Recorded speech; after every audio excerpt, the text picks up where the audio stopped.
Ayo bawa harta ke surga. Dukung pembangunan sekolah Islam Mufid dengan donasi ke rekening atas nama Yayasan Muflih untuk Islam dan Dakwah.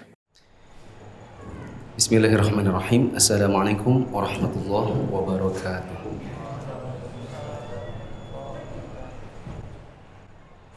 Alhamdulillahi wa kafa, wassalatu wassalamu ala rasulillahil mustafa wa ala alihi wa ashabihi wa man yaktafa.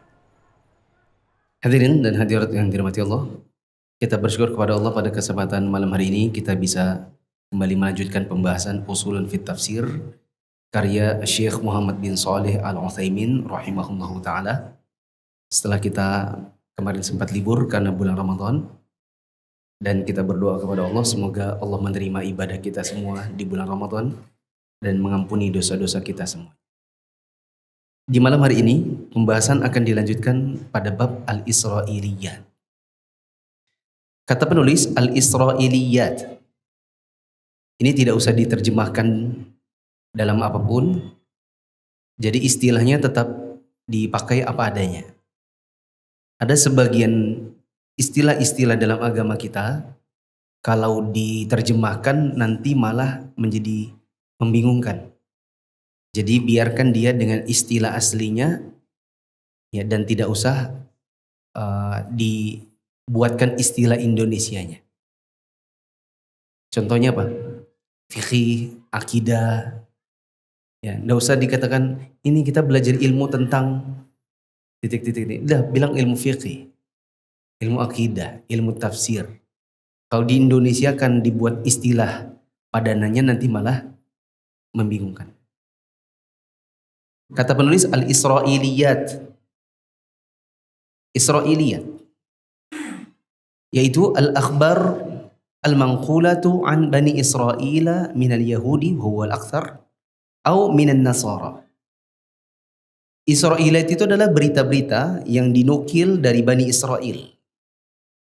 Cerita-cerita atau informasi atau hukum-hukum yang dinukil dari Bani Israel, baik dari kalangan orang Yahudi, dan itu mayoritasnya dari kalangan Yahudi, maupun dari kalangan Nasrani. Jadi kepala kita sudah ada informasi, namanya Isra'iliyat, itu adalah kalau ada berita-berita, kita tidak dapatkan dari Nabi SAW, tapi diriwayatkan dari orang-orang Yahudi atau Nasrani dari kalangan Bani Israel, dan kadang-kadang dia dimasukkan oleh sebagian ulama dalam tafsir. Ini namanya Isra'iliyat. Kemudian wa tanqasimu hadhil akhbaru ila thalathati anwa'in. Berita-berita tentang Isra'iliyat ini terbagi menjadi 3 macam. Yaitu al-awwalu ma aqarrahu al-islamu wa syahida bi sidqihi fa huwa haqqun. Isra'iliyat yang pertama, Isra'iliyat yang Islam menetapkan dan membenarkannya. Maka Isra'iliyat seperti ini diterima sebagai berita yang hak. Nah,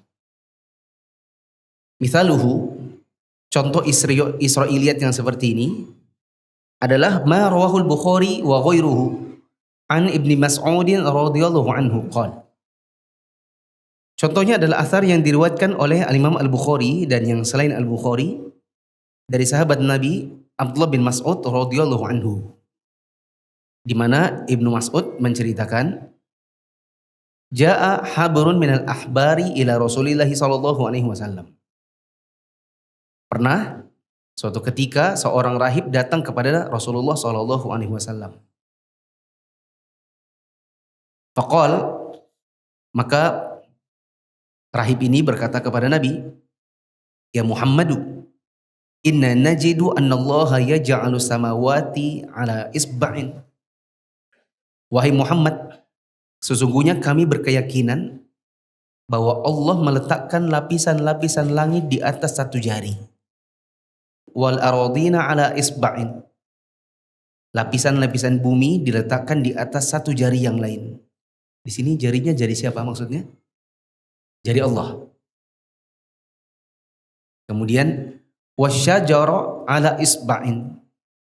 Allah letakkan pepohonan di atas 1 jari. Wal ma'a wathara ala isba'in. Air dan tanah diletakkan di satu jari. Wasairul khalaiqi ala isba'in.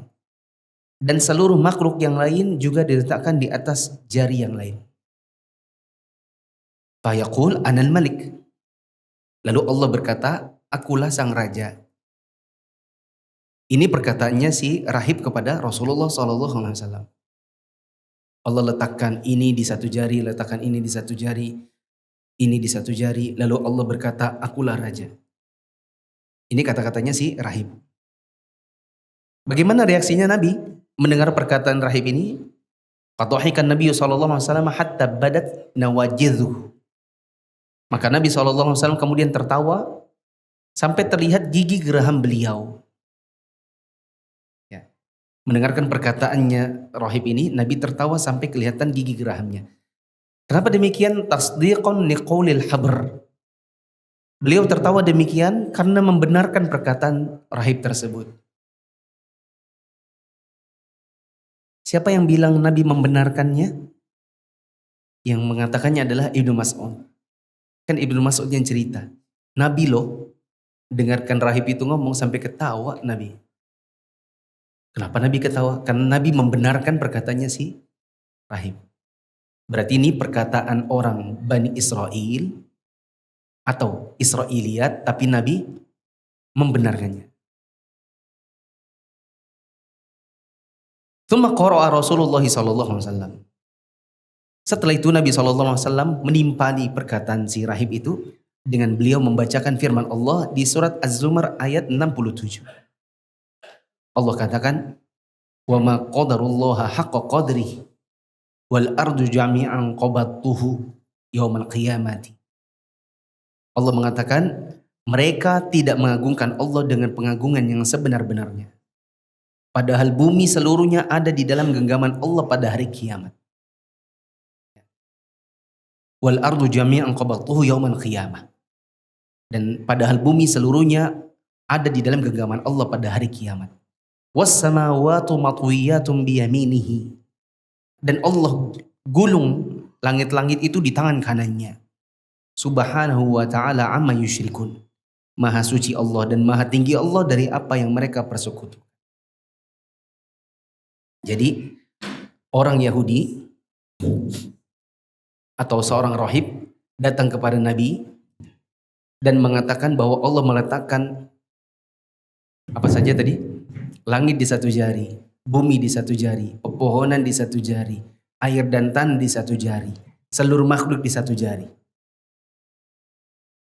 Kemudian Nabi tertawa dan Nabi membenarkan perkataan itu lalu ditimpali. Bahkan di hari kiamat Allah genggam bumi seluruhnya lalu Allah gulung langit dengan tangan kanannya. Hanya saja orang-orang musyrik itu tidak memberikan pengagungan kepada Allah dengan sebenar-benar pengagungan. Jadi Israiliyat yang dibawakan oleh si rahib dibenarkan oleh Nabi SAW. Kalau demikian berarti berita ini dianggap benar. Ats-tsani, Israiliyat yang kedua, ma angkarahul Islamu wa syahida bikadzibihi fahuwa batil. Israiliyat yang kedua adalah yang Islam menolak dan mendustakannya. Berarti kalau ada Israiliyat tapi bertentangan dengan Islam, maka berita ini menjadi batil. Mithaluhu, contohnya, ma rawahul Bukhari an Jabir radhiyallahu taala anhu. Athar yang diriwayatkan oleh Al-Bukhari dari Jabir bin Abdullah radhiyallahu anhu. Qal, dia menceritakan, kanatil yahudu taqul, dahulu orang-orang Yahudi suka berkata atau memiliki keyakinan, idza jama'aha min waraiha ja'al waladu ahwal. Mungkin Akh Auf bisa cek apakah ini ada penggalan yang hilang. Kayaknya ada penggalan yang hilang. Kanatil yahudu taqul apa? Lutfi ada pegang Arabnya. Langsung idza jama'ah. Saya kira ada tentang rojul gitu, tidak ada ya? Kanatil yahudu taqul, Orang-orang di masa dahulu dari kalangan Yahudi punya keyakinan, idza jama'aha min waraiha, kalau ada laki-laki mengumpuli istrinya dari arah belakang, ja'al waladu ahwal, nanti anaknya juling. Ini keyakinannya orang Yahudi. Ya. Fanazalat, maka kemudian turunlah ayat, nisa'ukum harthul lakum. Istri-istri kalian itu adalah ladang untuk kalian. Fa'tu harthakum anna syi'tum. Kalau begitu silakan datangilah istri kalian sebagai ladang kalian ini dari arah yang kalian sukai. Selama timbanya di dalam sumur. Meskipun datangnya nimbanya dari belakang. Paham ya maksudnya? Di sini tidak usah didetailkan, ada bujang-bujang. Maka perkataan orang Yahudi atau keyakinan orang Yahudi bahwa siapa yang menjima istrinya dari belakang nanti anaknya juling, ini didustakan oleh Islam. Karena kalau di dalam Islam yang penting timba dalam sumur, bukan timba masuk comberan. Ya, haram hukumnya timba dimasukkan ke comberan, dia harus masuk ke dalam sumur. Meskipun mau dari depan, mau dari samping ataupun dari belakang. Nah, maka perkataan orang Yahudi ini dianggap batil oleh Islam. Maka Israiliyat seperti ini tidak boleh diyakini. Ats-tsalitsu, Israiliyat model ketiga, ma lam yuqirrahul Islamu wa la yunkirhu. Yaitu Israiliyat yang Islam tidak menetapkannya tapi tidak juga mengingkarinya. Di dalam Islam tidak diingkari, tidak juga ditetapkan. Kita tidak dapati datang dari Nabi SAW pengingkaran atau penetapannya. Fayajibut tawakkufu fihi. Kalau ada berita-berita seperti ini, kalau kita baca misalnya dalam tafsir Ibnu Katsir, kalau kita dapatkan tafsir Ibnu Katsir itu ada yang versi saringan, ada yang tidak. Nah, siapa tahu kita suatu hari pengen tahu ini apa ya maknanya. Kita bukalah tafsir Ibnu Katsir. Sini ada ya. Ada yang dulu itu yang 10 jilid besar-besar. Atau yang versi Arab itu ada yang enggak versi saringan. Pas kita baca-baca, wih ada di tafsir Ibnu Katsir. Enggak tahu nih sahih enggak gitu kan. Nah, kita enggak tahu. Atau di situ tidak dijelaskan juga apakah dia itu ditetapkan Islam atau diingkari. Fayajibut tawaqqufu fihi. Kalau begitu abstain. Jangan diyakini, jangan juga ditolak. Tidak usah dibenarkan, tidak usah didustakan. Jadi tawakuf. Nah, kenapa kita harus tawakuf? Lima rawahul Bukhari. Ini berdasarkan riwayat Al-Bukhari an Abi Hurairah radhiyallahu anhu qala. Dari Abu Hurairah radhiyallahu anhu bahwasanya beliau berkata, kana ahlul kitabi yaqra'una at-Taurata bil Abraniyati. Dahulu orang-orang Yahudi atau ahli kitab terbiasa membaca Taurat pakai bahasa Ibrani. Tadi saya sempat-sempetin dengar kajiannya Syekh Utsaimin ya, supaya dapat tambahan faidah. Kata Syekh Utsaimin, bahasa Ibrani itu ada sedikit kemiripan atau banyak kemiripan dengan bahasa Arab. Sampai-sampai belajar bahasa Ibrani bagi orang Arab itu mudah. Sebagai pendukung dari pernyataan ini, dulu Nabi punya ahli tulisnya Nabi, yaitu Zaid bin Thabit. Nah, Zaid bin Thabit disuruh Nabi untuk belajar bahasa Ibrani. Bahasanya orang-orang Yahudi. Supaya tahu kontennya.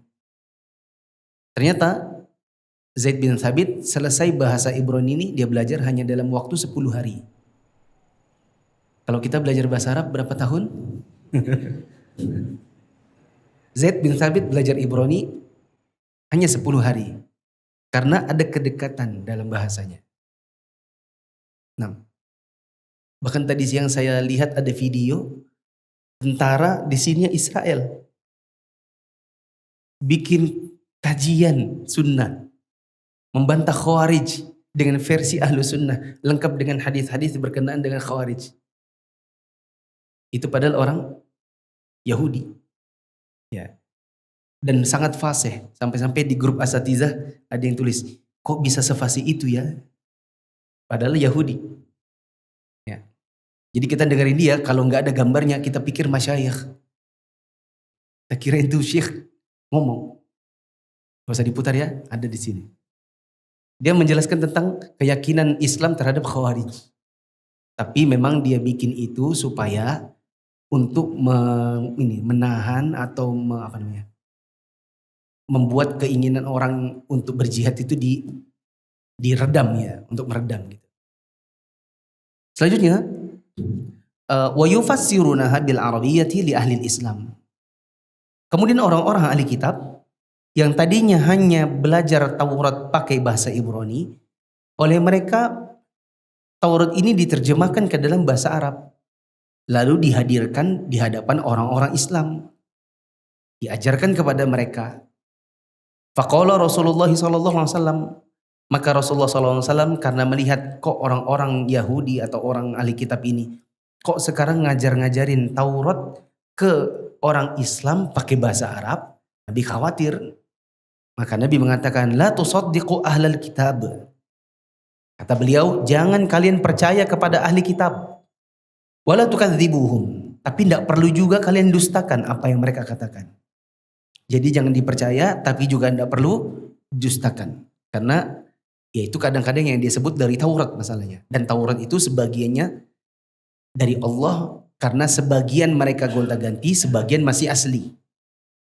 Taurat, Injil itu mereka gonta-ganti, sebagian digonta-ganti, sebagian masih asli. Khawatir yang mereka sebutkan kebetulan memang yang masih asli, maka jangan sampai didustakan, karena itu nanti mendustakan firman Allah dalam Taurat. Tapi kalau mereka yang ngomong, maka jangan dipercaya, jangan juga dustakan. Waqulu, dan kalau kalian berhadapan dengan ahli kitab lalu mereka menyodorkan Taurat, maka ucapkanlah, amanna billadzi unzila ilaina wa unzila ilaikum. Ya, ini di dalam firman Allah di surat Al-Ankabut ayat 46. Nabi suruh kaum muslimin ngomong begitu kepada ahli kitab. Amanna billadzi unzila ilaina, kami beriman kepada apa yang Allah turunkan kepada kami, wa unzila ilaikum, dan kami juga beriman dengan apa yang Allah turunkan kepada kalian. Mau dari Taurat, Injil, Al-Quran, kami beriman. Paham ya maksudnya? Saya ulang sedikit ya. Orang ahli kitab dulu baca Taurat pakai bahasa apa? Ibrani. Lalu sama mereka diapain? Ditafsirkan ke bahasa Arab, diterjemahkan. Lalu diajarkan kepada orang Islam. Khawatir nanti orang Islam pemikirannya bercampur. Maka Nabi bilang apa? Jangan dipercaya, tapi jangan dustakan. Siapa tahu yang mereka sebutkan memang dari Taurat yang asli. Atau ayatnya ada yang memang asli Taurat. Nanti kalau kalian berhadapan dengan mereka, bilang saja apa? Kami beriman dengan Al-Quran yang turun kepada kami. Kami juga beriman kepada Taurat yang turun kepada kalian. Kemudian kata penulis, walakin at-tahaddusa bihadzal naw'i jaizun. Akan tetapi, kalau ingin membicarakan Israiliyat, jenis yang ketiga, yang tidak ditetapkan tapi juga tidak didustakan, maka ini boleh dengan syarat, idza lam yukhsha mahdzurun, kalau tidak dikhawatirkan timbul bahaya atau mudarat. Ini perlu dicatat, apa maksudnya timbul mudarat? Mudarat apa yang timbul kalau kita berbicara tentang Israiliyat? Kata Syekh Utsaimin, tidak ada di kitab ini. Kata beliau, khawatir kalau nanti orang Islam suka baca Israiliyat, khawatir di dalam pemikiran dan pemahaman mereka itu bercampur antara yang asli Quran dengan bukan Quran. Ya, orang-orang awam itu kan kalau misalnya dia baca, kadang dia tidak bisa filter mana yang benar, mana yang tidak benar. Lalu di kepala ini jadi kayak, kalau kita bilang kayak tong sampah. Kadang ada yang betul-betul sampah, tidak bisa lagi dipungut. Sebagiannya ada yang masih bisa dimanfaatkan. Ya, jangan sampai kepala ini jadi seperti itu. Kalau kata sebagian ulama, jangan jadikan otakmu itu seperti spon. Tahu spon? Spon ini kalau diletakkan di air yang bening, sehat. Dia serap yang bening. Tapi kalau dibalik, ditaruh di atas air kencing misalnya, dia serap juga yang kencing. Nah, otak ini tidak boleh begitu. Tidak boleh bercampur. Jangan dirimu seperti kaca, kata beliau. Ya, dengan kaca kamu bisa melihat mana yang bisa diambil, mana yang tidak. Nah, ini yang dikhawatirkan kalau kita sering mengajarkan atau membaca-baca kisah-kisah Israiliyat. Khawatirnya di kepala tidak bisa dibeda-bedakan mana yang betul-betul firman Allah, mana yang tidak. Liqauli Nabi SAW, yang demikian yaitu boleh untuk menceritakan Israiliyat selama tidak dikhawatirkan mudarat. Berdasarkan sabda Nabi SAW, "Ballighu anni walau ayah." Sampaikanlah dariku walau hanya satu ayat. "Wa hadithu an bani Israila wala haraj." Dan ceritakanlah yang datang dari Bani Israel yang seperti itu tidak mengapa. Yang penting apa tadi? Tidak boleh sampai selama tidak menimbulkan mudarat. Wa man kadzdzaba 'alayya muta'ammidan falyatabawwa maq'adahu minan nar. Dan barang siapa yang sengaja berdusta atas namaku, atas nama Nabi Muhammad SAW, maka hendaklah dia bersiap untuk menempati tempat duduknya di neraka. Rawahul Bukhari, hadis ini diriwayat Al-Bukhari. Selanjutnya kata Syekh, wa ghalibu ma yurwa anhum min dzalika laisa bidhi faidatin fid din. Hanya saja mayoritas Israiliyat yang diriwayatkan dari orang-orang itu, orang Yahudi maupun Nasrani, tidak ada faedahnya sama sekali untuk agama kita. Ya. Di sini lucu ya. Kata ini launi kalbi ashabil kahfi wa nahwihi. Contoh keyakinan yang tidak ada gunanya sama sekali di dalam agama kita adalah menentukan atau memastikan sebenarnya apa warnanya anjing ashabul kahfi. Kita cukup berkeyakinan ashabul kahfi itu bareng sama seekor anjing. Betul ya? Tapi apakah ada gunanya kalau kita tahu dia anjingnya anjing apa ya? Warna kuning kah? Warna putih kah? Apa Dalmatian kah? Polkadot kah? Hitam putih? Apapun warna anjingnya, tidak ada manfaatnya untuk kita yakini sekarang. Tidak menambah apapun, ya, kecuali hanya sekedar memberatkan kita untuk meyakini sesuatu yang tidak ada manfaatnya. Nah, yang kita wajib yakini adalah kisah Ashabul Kahfi dan anjingnya, karena itu ada di dalam Al-Quran. Adapun warnanya maka tidak usah diteliti. Nah, sama kayak mungkin bila datang di zaman sekarang ada orang yang meneliti berapa kilo Gunung Uhud. Gitu. Kalau sudah ketemu kilonya, terus dapat apa? Yang terpenting kita berkeyakinan, misal siapa yang mengikuti sholat jenazah maka dia dapat 1 qiraat. Yang ikut sampai ke kubur dapat 2 qiraat. Ketika ada yang bertanya, ya Rasulullah qiraat itu apa? 2 qiraat itu apa? Nabi bilang 2 gunung yang kecilnya seperti Gunung Uhud. Berapakah? Ya pokoknya sangat besar. Nggak usah ditimbang mau berapa kilo. Ya, karena nggak ada gunanya untuk tahu kilonya. Nah ini kadang-kadang di dalam Israiliyat ada berita-berita yang tidak ada faidahnya untuk diketahui atau dihafal. Wa amma su'alu ahli kitabi an syai'in min umurid dini fa innahu haramun. Adapun bertanya kepada ahli kitab tentang suatu perkara agama maka ini haram.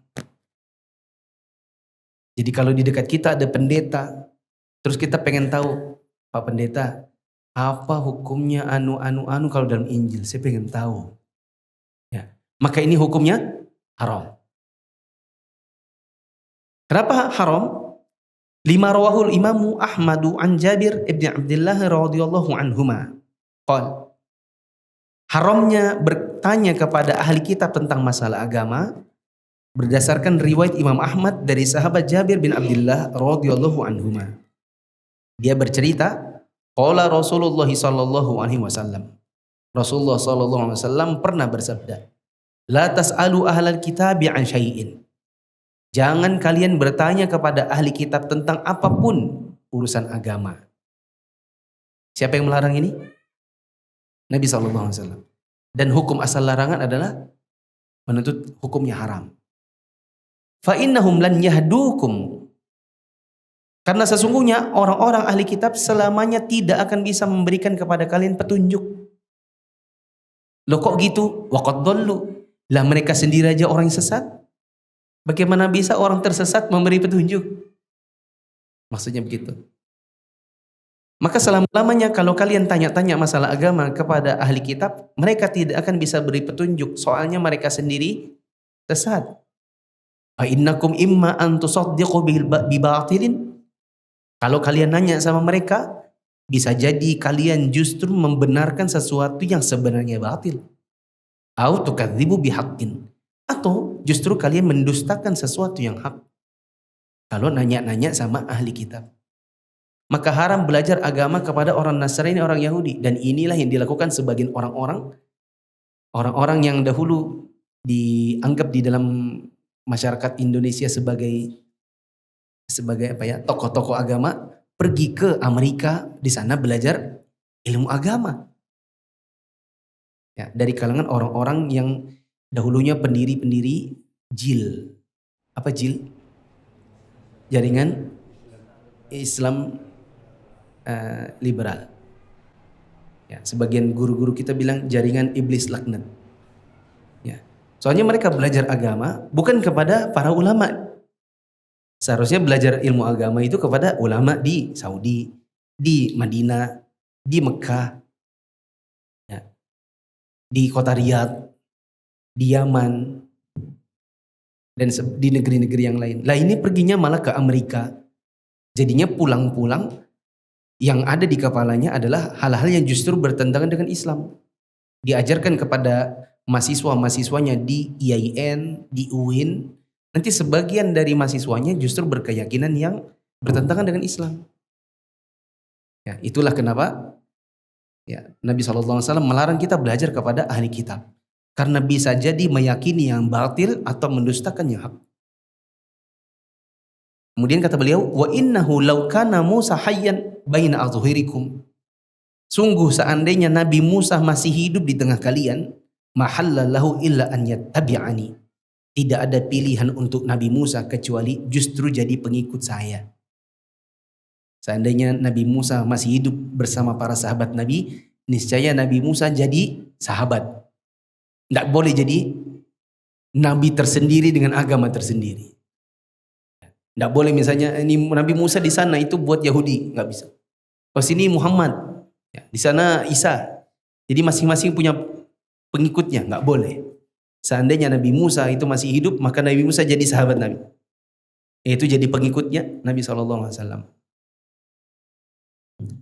Maksudnya ini sebagai petunjuk, kalau Nabi Musa saja harus jadi pengikut Nabi, apalagi ahli kitab.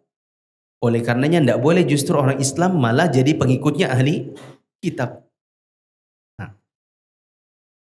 Warwal Bukhari, diriwayatkan juga oleh Al-Imam Al-Bukhari an Abdullah bin Abbas radhiyallahu anhuma. Dari Abdullah bin Abbas radhiyallahu anhuma. Annahu qala, Ibnu Abbas pernah menuturkan, ya ma'syaral muslimin, wahai kaum muslimin sekalian, kaifa tas'aluna ahlal kitabi an syai'in. Kok bisa kalian itu bertanya-tanya masalah agama kepada ahli kitab? Ngapain tanya kepada mereka? Wa kitabukum alladhi anzalallahu ala nabiyikum ahdatul akhbari billahi mahdan lam yushab. Sementara kitab yang Allah turunkan kepada kalian, yaitu Al-Quran, yang Allah turunkan kepada Nabi kalian SAW, itu justru kabar terupdate. Kabar terbarunya Allah yang masih murni dan tidak tercemar. kita bahasakan, Ibnu Abbas bilang sama kaum muslimin. Mungkin di situ sebagiannya sahabat Nabi dan itu tidak mungkin mereka bertanya kepada ahli kitab, tapi dari kalangan tabi'in mungkin saja. Ya, mungkin sebagian tabi'in ada yang mungkin gaul juga sama sebagian ahli kitab lalu nanya-nanya masalah agama. Maka Ibnu Abbas bilang, ngapain kalian tanya-tanya masalah agama kepada ahli kitab? Wong, kalian punya Quran. Yang Quran ini justru adalah kabar yang Allah kirimkan kepada Nabi Allah, yaitu Muhammad sebagai kabar terbaru. Maksudnya ngapain ngambil kabar lama kan gitu ya. Kalau di zaman sekarang kayak apa? Ada berita-berita tahun 90, ada yang terupdate. Atau ini, kalau komputer itu apa? Sekarang kan ada, dulu zaman Lotus itu. Lotus. Kalau sekarang ada apa? Bahasa pemrograman. Excel. Misalnya gini, zaman tahun 98 itu ada yang buat mesin kasir itu kan yang warna biru itu. DOS itu ya. Yang warnanya biru, terus ada tulisannya putih-putih. Cetek jangan zaman dulu kan. Itu pemrograman zaman dulu. Sekarang ada mesin kasir baru. Tinggal cetit. Keluar sudah cetit. Gitu kan. Orang bilang ngapain pakai yang jadul. Ini loh ada yang baru gampang. Sudah tinggal keluar struknya. Sudah langsung masuk ke dalam handphonenya. Udah ada struknya gak usah pakai kertas lagi. Ya. Ini sudah ada Al-Quran. Ngapain malah merujuk kepada Taurat. Lagi pula kalau Al-Quran itu masih murni. Sedangkan Taurat dan Injil sudah digonta-ganti. Islam, Al-Quran masih bersih. Sedangkan Injil dan Taurat sudah terjemar. Kalau gitu ngapain yang merujuk ke mereka? Wa qad haddatsakumullahu anna ahlal kitabi qad baddalu min kitabillahi wa ghayyaru. Sungguh Allah telah memberitahukan kepada kalian, kepada kita semua, bahwa ahli kitab dari kalangan Yahudi dan Nasrani, mereka sudah menggonta-ganti sebagian kitabullah. Orang-orang Yahudi dan Nasrani itu mengubah-ubah isi Taurat dan Injil. Lah ngapain nanya sama mereka? Fakatabu biaidihim. Malah mereka ini orang-orang Yahudi dan Nasrani itu, mereka yang tulis Taurat dan Injil dengan tangan-tangan mereka sendiri. Ya. Qalu huwa min indillah. Setelah mereka ubah-ubah isi Taurat dan Injil, ditulis pakai tangan sendiri, lalu mereka ngomong, ini kan dari Allah, ini dari sisi Allah. Mereka jual Taurat dan Injil yang mereka tulis sendiri, liyashtaru bidzalika tsamanan qalila. Dengan tujuan untuk membeli dunia dengan harga yang sangat sedikit. Awala yanhakum ma ja'akum minal ilmi an mas'alatihim. Kata Ibnu Abbas, bukankah kitab Al-Quran yang sudah sampai kepada kalian melarang kalian untuk bertanya kepada ahli kitab? Fala wallah, sekali-kali tidak demi Allah, ma ra'aina rajulan minhum, kami enggak pernah loh lihat orang Yahudi dan Nasrani seorang pun dari mereka yas'alukum 'anil ladzi unzila ilaikum. Tidak pernah kita melihat orang Yahudi dan Nasrani seorang pun dari mereka yang nanya-nanya tentang Islam yang turun kepada kalian. Kok kalian malah nanya-nanya sama mereka? Ya. Wallahu a'lam. Terakhir, mauqiful ulama'i minal Israiliyat. Sikap ulama terhadap Israiliyat. Bagaimana para ulama menghadapi Israiliyat? Ikhtalafat mawaqiful ulama'i wala siyama al-mufassirun min hadhil Israiliyat ala thalathati anha. Para ulama, terlebih para mufassirin, mereka memiliki sikap yang berbeda-beda tentang Israiliyat, dan gaya penyikapan mereka terbagi menjadi 3 kelompok. Tapi di bawahnya nanti jadinya 4. Alif A, faminhum man aktsara minha makrunatan bi asanidiha. Di antara para ulama ahli tafsir, ada yang mau dan banyak mencantumkan riwayat-riwayat berisi Israiliyat beserta sanadnya.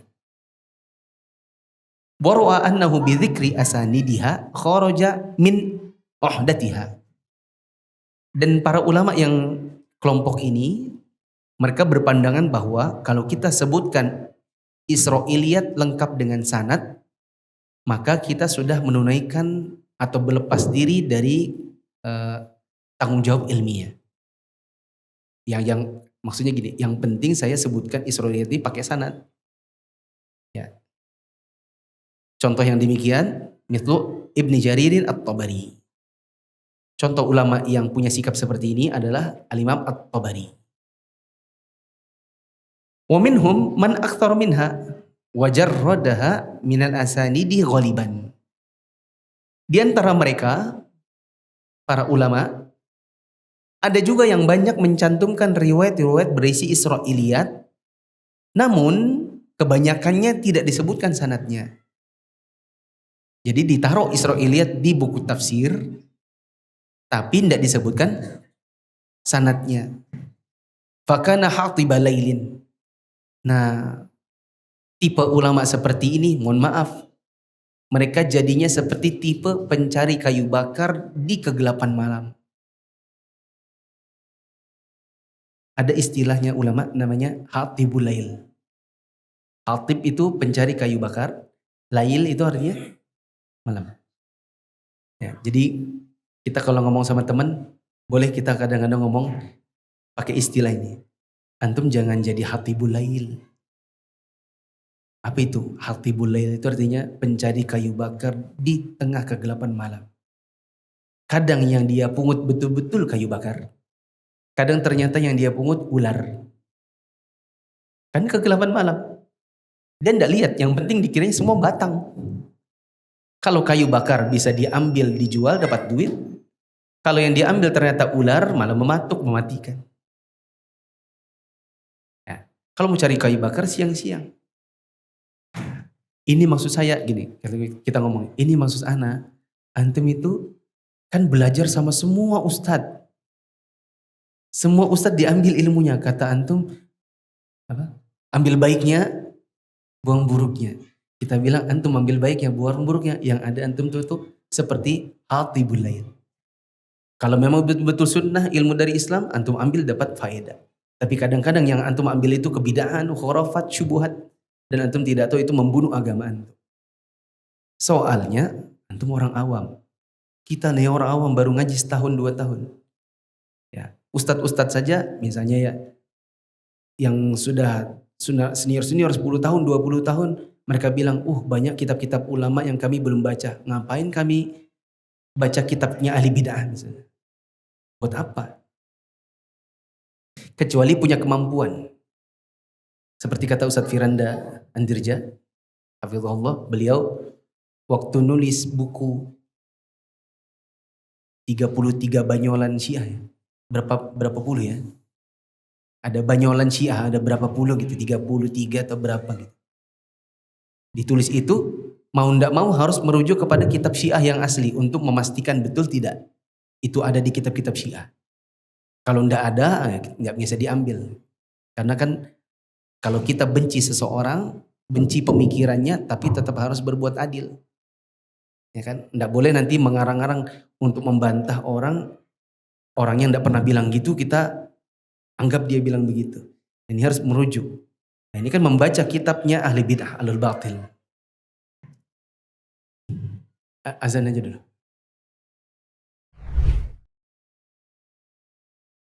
Allahu Akbar, Allahu Akbar,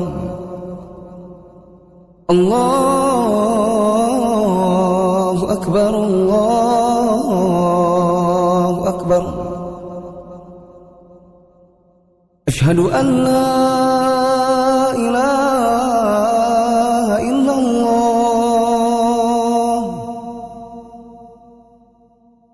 Asyhadu an la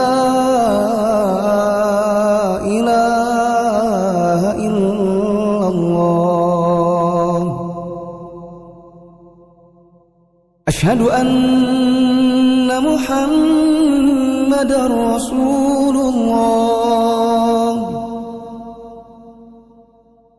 Asyhadu anna Muhammadar Rasulullah. Hayya 'alas shalah.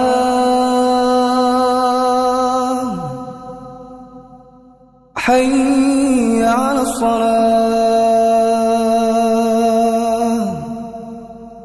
Hayya 'alal falah.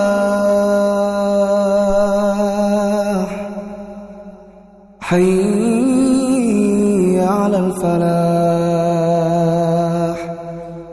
Allahu akbar, Allahu akbar. La ilaha illallah.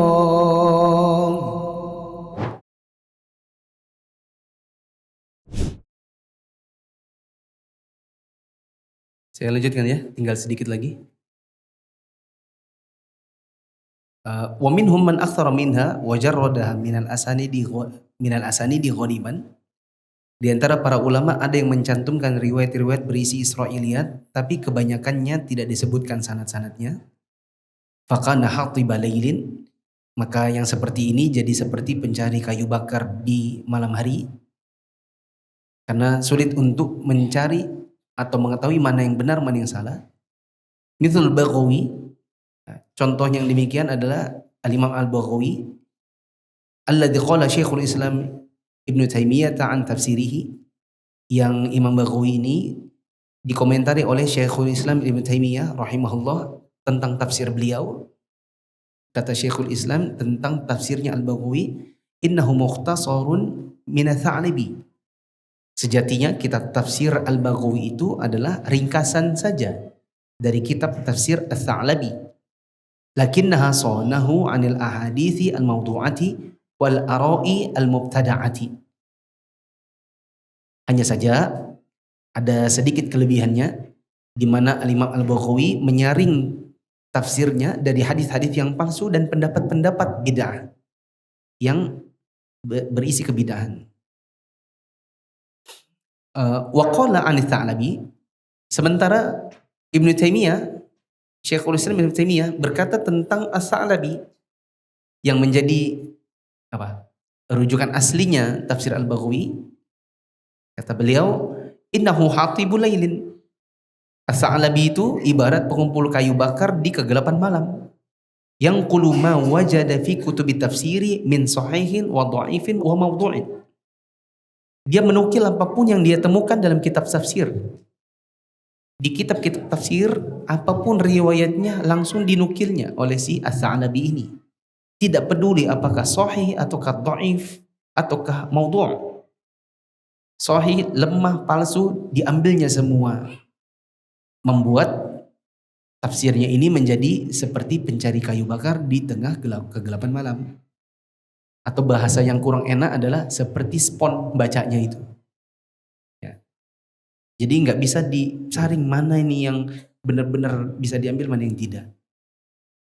Maka untuk orang-orang awam seperti kita, jangan baca kitab tafsir seperti itu.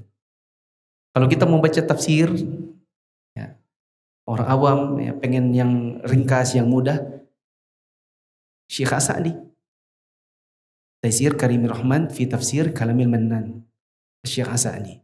Kalau mau yang ada riwayat-riwayat pelengkap dari hadis-hadis, bisa baca Ibnu Katsir, tapi cari yang sudah disaring. Jangan tafsir Ibnu Katsir yang asli. Cari tafsir Ibnu Katsir yang sudah versi sahihnya, yang sudah ada saringannya. Ini yang diterbitkan dalam bahasa Indonesia oleh penerbit Imam Syafi'i. C. Wa minhum man dzakara katsiran minha. Di antara ulama ada juga yang banyak mencantumkan riwayat-riwayat Israiliyat wa ta'aqqabal ba'dha mimma dzakarahu bitat'ifi awil inkari. Namun sebagian riwayat tersebut oleh ulamanya diberikan penilaian, ini lemah, ini mungkar sanadnya. Mithlu Ibnu Katsir. Contoh yang demikian Ibnu Katsir. Maka tafsir Ibnu Katsir masih ada penyaringnya, yaitu penilaian lemah dan mungkar sanadnya. Ya, tapi Ibnu Katsir ya dengan kemampuannya beliau, para ulama di masa sekarang dengan banyaknya kitab, dengan banyaknya informasi, mereka mencoba untuk menyaring lagi yang sudah disaring oleh Ibnu Katsir dalam tafsir yang sudah disaring lagi. Ya, jadi kayak ibaratnya itu minyak goreng disaring berapa kali supaya enggak kolesterol. Ya. Wa minhum man balagha fi raddiha. Di antara ulama ada yang justru sangat keras di dalam menolak Israiliyat. Walam yadhkur minha syai'an. Bahkan mereka tidak mau menyebutkan sama sekali. Apapun riwayat Israiliyat tidak akan disebutkan. Ya ja'alhu tafsiran lil Quran. Mereka tidak akan mau untuk menafsirkan Quran pakai Israiliyat.